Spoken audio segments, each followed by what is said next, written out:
عليه ونعوذ بالله من شرور أنفسنا ومن سيئات أعمالنا من يهده الله فلا مضل له ومن يضلله فلا هادي له وأشهد أن لا إله إلا الله وحده لا شريك له وأشهد أن محمدا عبده ورسوله أما بعد فأعوذ بالله من الشيطان الرجيم بسم الله الرحمن الرحيم يا أيها الناس إنا خلقناكم من ذكر وأنثى وجعلناكم شعوبا وقبائل لتعارفوا إن أكرمكم عند الله أتقاكم صدق الله العظيم إن الله وملائكته يصلون على النبي يا أيها الذين آمنوا صلوا عليه وسلموا تسليما اللهم صل على سيدنا محمد وعلى آل سيدنا محمد كما صليت على سيدنا إبراهيم وعلى آل سيدنا إبراهيم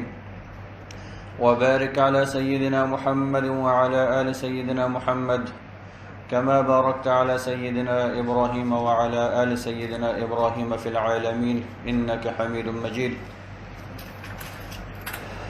ډیرو درنو محترمو مسلمانانو خویندو ورونو، الله عز وجل کله چې انسان پیدا کړی، انسانان د انساني نسل د پرمختګ دپاره او په ټولنه کې د برابرتیا دپاره او مصلحتونو دپاره انسانان دو جنسونو ته تقسیم کړي، نارینه او زنانه، ذکر او انثى، نر او ښځه. همدارنګه چې الله عز وجل هر یو په یو خاص جنس باندې پیدا کړی، هر یو ته خاص صورت او خاص شکل هم ورکړی. د نارینه شکل معلوم دی، د زنانه شکل معلوم دی. نارینه ته الله عز وجل داسې صفات ورکړي چې د هغو نارینتوب پورې ښایي، زنانه ته داسې صفات ورکړي چې د هغو زنانتوب پورې ښایي. هر انسان په همدې مکلف دی چې خپل فطرت مطابق په خپله دایره کې ژوند وکړي. سړی نارینه د خپل نارینتوب په دایره کې اوسیږي، زنانه د خپل زنانتوب زنانوالي په دایره کې باید اوسیږي. ځکه الله عز وجل هر یو ته د هغو خپل صفات ورکړي، هر یو ته د هغه د فطري نظام فطري استطاعت مطابق کارونه ورسپارلي. نارینه د خپل قوت فزیکي قوت په اساس الله عز وجل د کور نفقه د په غاړه اچولې، د کور دفاع د په غاړه ده، د اولاد نفقات او مصارف د نارینه په غاړه باندې دي. اما د اولاد پالنه، د ماشوم زیږونه، کورنۍ ترتیبات د زنانو په غاړه دي. نو هر یو ته الله عز وجل خاص فطرت ورکړی، خاص صفات ورته ورکړي چې هیڅ امکان نه لري چې یو نارینه د زنانه صفات خپل کړي او زنانه د نارینه صفات خپل کړي. مونږ او تاسو په خپل ژوند کې ګورو، یو مور چې اولاد لري ټوله شپه د اولاد دپاره په ویښه تېرولی شي. اولاد نا آرامه دی، مریض دی، مشکل لري، دغه زنانه ټوله شپه په ویښه تېرولی شي، په خوشحالۍ تېروي، شکایت هم چاته نه کوي. دا الله عز وجل دغه فطرت، دغه شفقت، دغه مهرباني د دغه زنانه په فطرت کې اچولی. مګر که همدغه مسئولیت یو نارینه ته پلار ته وسپارل شي، نیم ساعت نه زیات نشي کېناستلی. یو ځل راویښ شو، په دویم ځل ماشوم ته پکارېږي وهي چې تا هر ساعت ژاړې یا ته ناارامي کوې، ما خوب ته نه پرېږدې. مګر دغه کار زنانه که ټوله شپه هم وکړي، مور نه ستومانه کېږي، شکایت نه کوي، د خپل ناارامتیا احساس نه کوي. ځکه دغه فطرتونه الله عز وجل تقسیم کړي دي، هر یو د خپل فطرت مطابق ژوند کوي. نو په همدغه اساس هر یو نه شریعت هم دا تقاضا کوي چې د خپل فطرت په دایره کې پاتې شي، یو د بل فطرت کې مداخلت ونه کړي.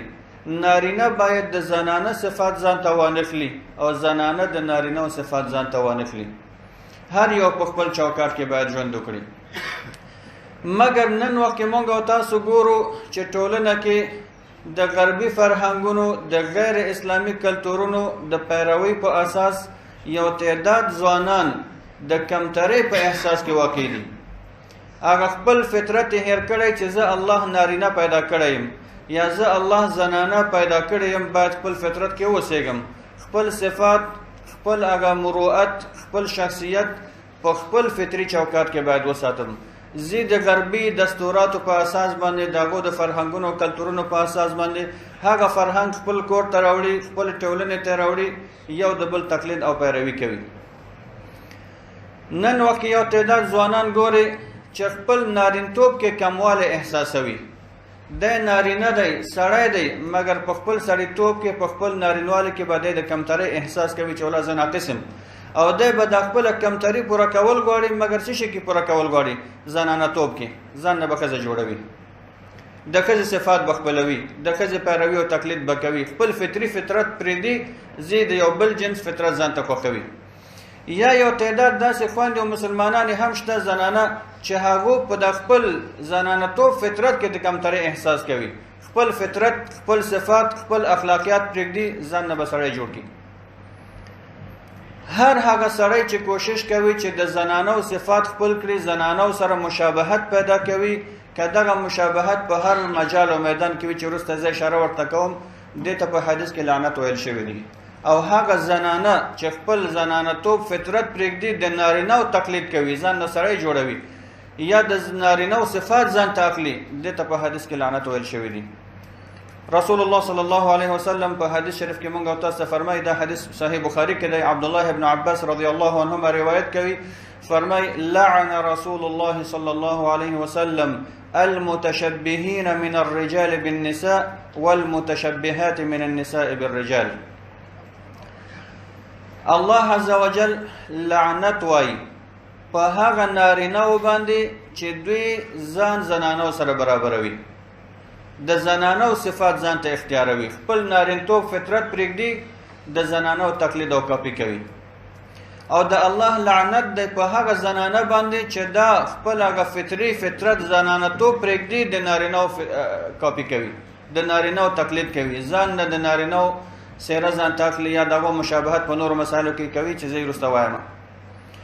که دې حدیث ته موږ او تاسو متوجه شو، عبدالله ابن عباس رضی الله عنهما فرمایي لعن رسول الله صلی الله علیه وسلم، د الله رسول لعنت وایي په هغه سړی چې زنانو سره مشابهت کوي، او د الله رسول لعنت وایي په هغه زنانه چې نارینهو سره مشابهت کوي، خپله څېره پرېږدي، خپل فطرت پرېږدي، خپله دایره پرېږدي، د نارینهو دایرې ته ورځي، یا د نارینه خپل فطرت، خپله دایره، خپل صفات، خپل مروت، شخصیت پرېږدي، د زنانو دایرې ته ورځي. دلته لعنت ویل شوی دی. لعنت څه معنا مسلمانانو؟ د لعنت معنا علما کوي الطرد من رحمت الله، د الله د رحمت نه لرېوالی. او کله چې انسان د الله د رحمت څخه لرې شو، نو بیا څه شی پاتې شو موږ ته؟ کله چې یو انسان باندې د الله رحم نه وي، د الله رحمت نه وي، نو په دې معنا چې دغه انسان باندې د الله غضب دی. الله دې موږ تاسو ساتي. نو انسان چې د الله د رحمت نه په یو کار سره لرې کېږي، ولې دغسې یو کار انسان ترسره کړي؟ او هر هغه کار دپاره موږ اسلام کې قاعده لرو چې هغه عمل دپاره لعنت ذکر شوی وي، یا یو کلکه جزا ورته په شریعت کې ذکر شوی وي، دې ته کبیره ګناه وایي. یعنی موږ او تاسو کبیره ګناه او صغیره په څه شي باندې وپېژنو؟ په دې باندې پېژنو چې هر عمل دپاره یو ستره جزا ذکر شوی وي شریعت کې، پوه شه چې دا کبیره ګناه ده. اوس دغه مشابهت چې نارینه زنانو سره ځان برابروي، یا زنانه نارینهو سره ځان برابروي، نو دې ته رسول الله لعنت وایي. کله چې لعنت وایي، لعنت کبیره ګناه ده. نو دغه مشابهت ورتوالی یو بل په فطرتونو کې ننوته، دا هماغه د کبیرو ګناهونو څخه ده. همدارنګه رسول الله صلی الله علیه وسلم بل حدیث کې فرمایي چې دا هم عبدالله ابن عباس رضی الله عنهما روایت کوي، او دا حدیث هم په صحیح بخاری کې دی. فرمایي لعن النبي صلی الله علیه وسلم المخنثین من الرجال، د الله رسول صلی الله علیه وسلم لعنت وایي په هغه مخنثینو باندې. مخنث څوک دی چې موږ تاسو ورته ځانچو وایو؟ زنانه طبیعت انسان. الله نارینه خلق کړی، الله پیدا کړی نر دی، مګر د ځان نه ښځه جوړوي، زنانه جوړوي، ځکه د زنانو صفات ځان ته خپلوي، خپل هغه نارینتوب دایره او فطرت پرېږدي، د زنانو دایرې ته ورځي. بیا فرمای والمترجلات من النساء، او د الله نبی صلی الله علیه وسلم لعنت وای په هغه زنانو باندې چې د مترجلات دي. مترجل څه ته وایي؟ هغه زنانه چې د نارینتوب صفات ځان ته اخلي، ځان سړو سره برابروي، د نارینه صفات او فطرت ځان ته خپلوي. مردانګي ځان ته خوښوي. بیا حتی مونږ او تاسو ته رسول الله صلی الله علیه وسلم د دغسې خلکو په اړه باندې هغه نارینه چې ځان نه ښځه جوړوي او هغه زنانه چې ځان نه سړی جوړوي، مونږ او تاسو ته په همدې حدیث کې رسول الله صلی الله علیه وسلم فرمایي اخرجوهم، دغه خلک تاسو وباسئ د خپلې ټولنې څخه، دا خپل ګروپونو کې خپل تجمعاتو کې مه پرېږدئ، ځکه دوی ستاسو د جامعې د ټولنې د فساد سبب ګرځي. یو سړی ته که ګورې ځان نه بې ښځه جوړه کړې وي، په خپل خبرو کې، په خپل الفاظو کې، په خپل لباس کې، په خپل مظهر کې، په خپل قیافه کې، په هر شي کې ګورې ځان نه بې ښځه جوړه کړې وي، دغه سړی ولې ځان نه ښځه جوړوي؟ که موږ او تاسو عقلا او منطقا فکر وکړو دې کې خو پرمختګ نشته، دې کې مخکېوالی نشته، دې کې ترقي نشته. تا الله نارینه پیدا کړی، تا ته الله مروت درکړی، تا ته الله شخصیت درکړی، تا ته الله مکلفیت درکړی، ستا خپل فطرت دی، ته ولې ځان نه ښځه جوړوي؟ نو که دلته منطقا موږ او تاسو فکر وکړو دغه سړی چې ځان نه زنانه جوړوي، ځان نه ښځه جوړوي، دی ولې دا کار کوي؟ دی فقط غواړي چې د زنانو محافلو ته ډېر لاړ شي، زنانو سره ناسته ولاړه ډېر وکړي، زنانو ته نږدېوالی وښایي، هغو ته داسې ښایي چې زه هم ستاسو یو جنس یم، ته هم ښځه یې، زه هم ښځه یم، فرق نه لرو. راځه زه به ستاسو ډلې ته راځم، ته زموږ ډلې ته راځه، یو ځای به سره کینو، یو ځای به سره خبرې کوو. نو دی خپل ځان زنانه احساسوي، مګر اساسي پشتشا علت دا دی چې دی غواړي زنانو ته لږ نږدېوالی پیدا کړي. او کله چې یو نارینه زنانو ته نږدېوالی پیدا کوي، د هغې عواقب بیا موږ تاسو پوهېږو ورباندې چې ټولنه کې څومره مشکلات او څومره فسادات منځته راولي. همدارنګه که یو زنانه ځان نه نارینه جوړوي، د نارینهو صفات او فطرت ځان ته خپلوي، دې کې کوم پرمختګ نشته هغې دپاره، دې کې کومه ترقي نشته، ځکه زنانه ته الله خپل فطرت ورکړی، خپل شخصیت ورته ورکړی، خپل مروت ورکړی، خپل کار یې ورته سپارلی، خپل وظیفه معلومه ده، قیافه او مظهر معلوم دی. مګر دا چې ځان نه سړی جوړوي، د دې څه مطلب دی؟ دا غواړي چې نارینهو ته ځان نږدې کړي، زم سړی یم تم سړی، فرق نه لرو. نو بیا د دې ناسته ولاړه نارینهو سره زیاته شي، کېناستل نارینهو سره زیات شي، خلوت نارینهو سره یو زیات شي، سفرونه سره کېږي، نور هغه مشکلات چې آینده کې بیا موږ او تاسو ته رامنځته کېږي، ټولنه ته د فساد سبب ګرځي. ځکه هم رسول الله صلی الله علیه وسلم موږ او تاسو ته فرمایي چې دغه رقم انسانان خپلو ډلو کې مه پرېږدئ، نصیحت ورته وکړئ، اصلاح یې کړئ. که چېرې نصیحت نه مني، نه اصلاح کېږي، بیا ورته وروره زموږ مجلس کې نور مه کښېنه، ځکه موږ نارینه وي او تا ځان نه زنانه جوړه کړې ده. او هغه زنانه چې ځان نارینه جوړوي، د زنانو مجلس ته ورځي، نصیحت دې ورته وکړي، اصلاح دې ورته وکړي، مګر که نه اصلاح کېږي بیا دې ورته وایي چې خورې خفه کېږم، زموږ مجلس ته نور مه راځه، ځکه ته نارینتوب صفات لري، موږ زنانه یو، نارینهو سره غیر محرمو سره زموږ ناسته نه کېږي، ته زموږ د ټولنې د فساد سبب ګرځي. نو موږ ته د حدیث رسول الله صلی الله علیه وسلم امر هم دا رقم دی. نو په دې حدیث شریف کې ښکاره په صراحت سره رسول الله صلی الله علیه وسلم موږ تاسو ته فرمایي لعن النبي صلى الله عليه وسلم المخنثين من الرجال والمترجلات من النساء. دا الله رسول لعنت وای په هغه نارینهو باندې چې ځان نه زنانه جوړوي، مشابهت کوي زنانو سره، او هغه زنانو باندې لعنت دی د الله چې ځان نه نارینه جوړوي، د نارینهو صفات خپلوي. نو دغه مشابهت مسلمانانو نن وخت کې خلکو ډیر عادي نیولې، ولې دا خو ټولنه ده او دا خو زما خپل شخصي کار دی، زما شخصي لباس دی، زما شخصي بدن دی. موږ او تاسو دا غربي لارښوونې همیشه راځي چې موږ د خپل دیني تعلیماتو نه لرې کړو. یو څه موده مخکې دا د زنا فرهنګ رایجولو دپاره اسلامي هیوادونو کې، ټول عربي هیوادونو، اسلامي هیوادونو کې دوی یو شعار لري چې ټولو ژبو ته ترجمه کوي. دا زموږ همسایه هیواد کې په اردو کې به ویلي چې اپنا جسم اپنا مرضی، زما بدن زما مرضی. فارسی کې به ویلي جسد خودم اختیار خودم. عربي کې وایي خپل بدن خپل اختیار. په دې معنی چې زما خوښه ده که زه زنا کوم که نه کوم، دا زما کار دی، د چا شریعت په دې کې کار نشته.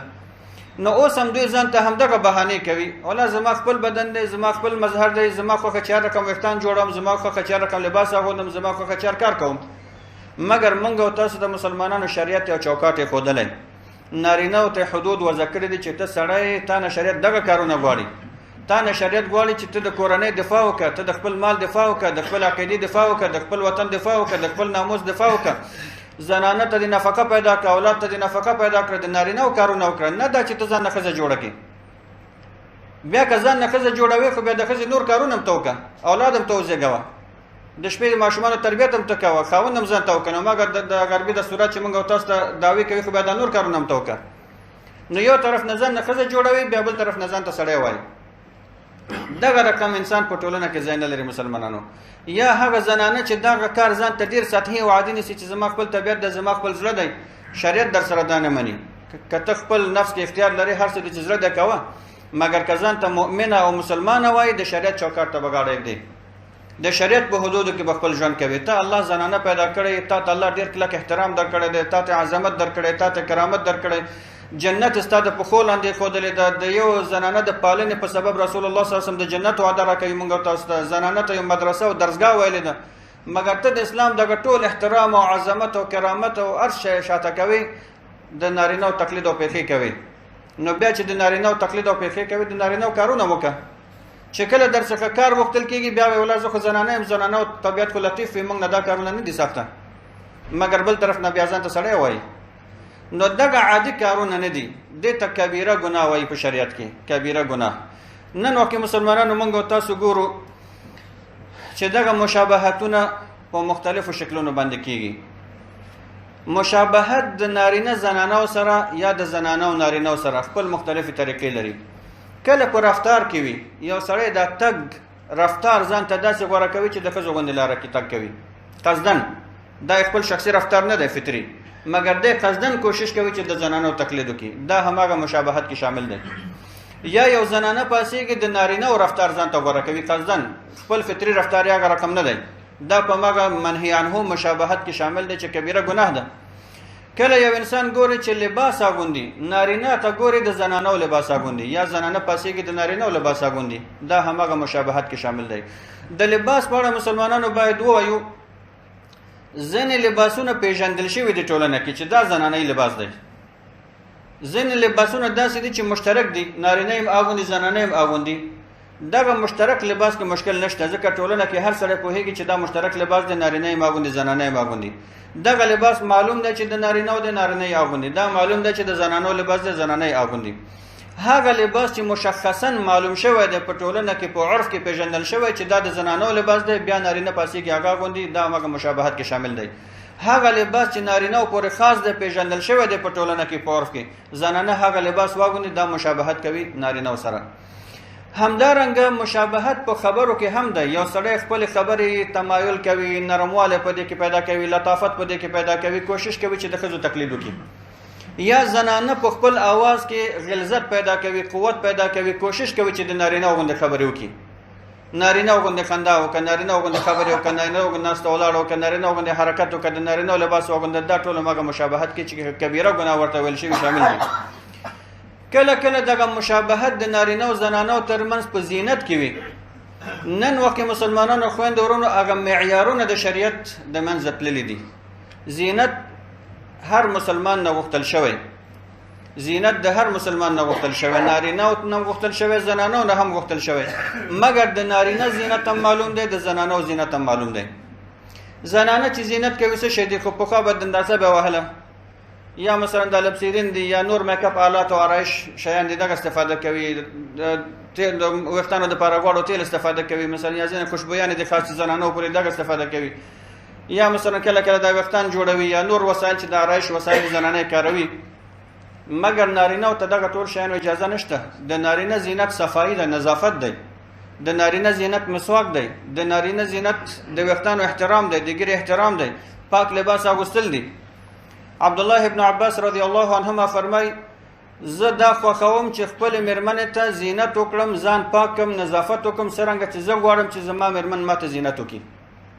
دا نه چې زه چټل او داره خو به ما نزي د کار نه به تازه راغلی یم او خپل ښځې نه به غواړم چې دا ماته ناوې اوسي. څرنګه چې زه دا خوښوم چې زما زنانه ماته ښایسته وي، معطره وي، مزینه وي، زه هم باید هغې ته خپل ځان مزین کړم، مګر د نارینهو په چوکاټ کې. اوس موږ او تاسو نارینه ځینې یو تعداد ګورو چې د زنانو نه د دوی آرایش او میک اپ ډېر دی. نو فرق نه کوي چې دا سړی دی که دا ښځه ده. سلماني ته چې ورځي هر سړی به ورته ناست خپل ابروان به ټولوي. سړی به سلماني ته ورځي چې زما ابرو واخله، زما ویښتان وباسه، زما دا وکړه، زما دا وکړه. نو دلته د نارینه او زنانو فرقونه د منځه لاړ. کله کله دلته مسجد کې موږ فاتحو کې ناست و، داسې عجیب و غریب شکلونه به وګورئ چې سړی ورته حیران شي چې دا مخلوق د کوم ځای نه پیدا شوی دی. دا خو نه سړی ورته ویلی شو نه ورته ښځه ویلی شو، ځکه که دا ښځه وي خو نارینه مجلس ته نه راځي، او که سړی دی نو بیا په دغه مظهر باندې څرنګه دی شوی دی. ویښتان به زنانۍ پرېښودلی وي، شاته به پکې قیدک به پکې اچولی وي، طلایي رنګ به ورته ورکړی وي، ګوشاره به اچولی وي، نتکۍ به په پوزه کې اچولی وي، لاس کې به کړه اچولی وي، د ښځو لاکټ به په غاړه کې وي. نو ته اوس فرق نه کوي چې دا سړی دی که دا ښځه ده. نو زما په نظر او د شریعت په نظر باندې دې کې پرمختګ نشته. دا انساني کمزورتیا ده، احساس کمتری ده چې انسان په دې کې واقع دی. هر یو ته الله عزوجل خپل هیئت ورکړی، خپل فطرت ورکړی، خپل مروءت ورته ورکړی. د زنانه سنگار، د زنانه حیثیت، د هغې عزت، د هغې کرامت په خپل زنانه توب کې دی. د نارینه حیثیت، د نارینه وقار، د نارینه هغه مقام د هغه په نارینتوب کې دی. هر یو باید خپل فطرت وساتي، د خپل فطرت مطابق خپل ژوند تیر کړي. که څوک دا کار نه کوي نو رسول الله صلی الله علیه وسلم هغه باندې لعنت وایي چې د الله د رحمت نه لرې دی. ځکه حدیث ما ابتدا کې ولوست، رسول الله صلی الله علیه وسلم فرمایي چې لعن النبي صلی الله علیه وسلم المخنثین من الرجال والمترجلات من النساء. د الله لعنت دی په هغه نارینه باندې چې ځان ښځو سره برابروي، د ښځو فطرتونه ځان ته اخلي، عادتونه اخلي. او د الله لعنت دی په هغه ښځو باندې چې د نارینه فطرت او شکل او هیئت ځان ته خپلوي. همدارنګه مسلمانانو دغه مشابهتونه په مختلفو شیانو کې راځي. لکه ما اشاره ورته وکړه چې هغه شی زنانو پورې خاص دی، زنانو پورې پیژندل شوی دی، که هغه خالکوبي ده، که هغه د ابروانو اخیستل دي، که هغه د پازیب اغوستل دي، که هغه د لاکټ اغوستل دي، که هغه د بنګړي واچول دي، که هغه ګوشاري دي، که هغه د پوزې چارګل دی. دغه شیان زمونږ او تاسو ټولنه کې زنانو پورې پیژندل شوي دي. دغه نارینهو ته جواز نه لري. باید نارینه خپل نارینتوب حفظ کړي، خپل هغه د غیرت کارونه وکړي. هغه څه چې شریعت ته نه غواړي هغه کې نارینتوب وښایه. ستا نارینتوب د ښځو په مشابهت کې نه دی چې ځان نه ښځه جوړه کړي، د ښځو ډله کې کېنه او پاڅېږه. همدارنګه رسول الله صلی الله علیه وسلم بل حدیث کې سنن ابي داود کې دی لعنت وایي، فرمایي لعن رسول الله صلی الله علیه وسلم الرجل يلبس لبسة المرأة والمرأة تلبس لبسة الرجل. د الله لعنت دی په هغه نارینه باندې چې دی لباس اغوندي د زنانو د ښځو. بیا هم زه تکراروم چې هغه لباس چې ښځو ته پیژندل شوی لباس دی، چې دا د ښځو لباس دی، مشترک لباس مراد نه دی. هغه لباس چې زنانو پورې مخصوص دی، پیژندل شوی دی، دی هغه لباس اغوندي. او د الله لعنت دی هغه زنانو پورې چې دوی د نارینهو لباس اغوندي، پیژندل شوی لباس چې دا د نارینهو لباس دی، دی اغوندي، ځان نه سره یې جوړ کړي. نو دغه لعنت چې ویل شوی په دې معنی چې دا کبیره ګناه ده، او کبیره ګناه نه هر انسان باید ځان وساتي. که چا داسې یو کار کړی وي یا پکې مبتلا وي نو بهتره دا ده چې خپل شخصي کرامت که زنانه دي که نارینه دي هغه باید وپېژني او الله ته رجوع وکړي، د کبیره ګناه څخه توبه وکړي. الله عزوجل قرآن عظیم شان کې هم موږ او تاسو ته فرمایي چې الله نارینه او زنانه دواړه پیدا کړي دي او هر یو ته جدا جدا وظیفې ورکړي. نو هر سړی باید د خپلې وظیفې مطابق ژوند تیر کړي. دا یو مهمه مسله ده نن ټولنه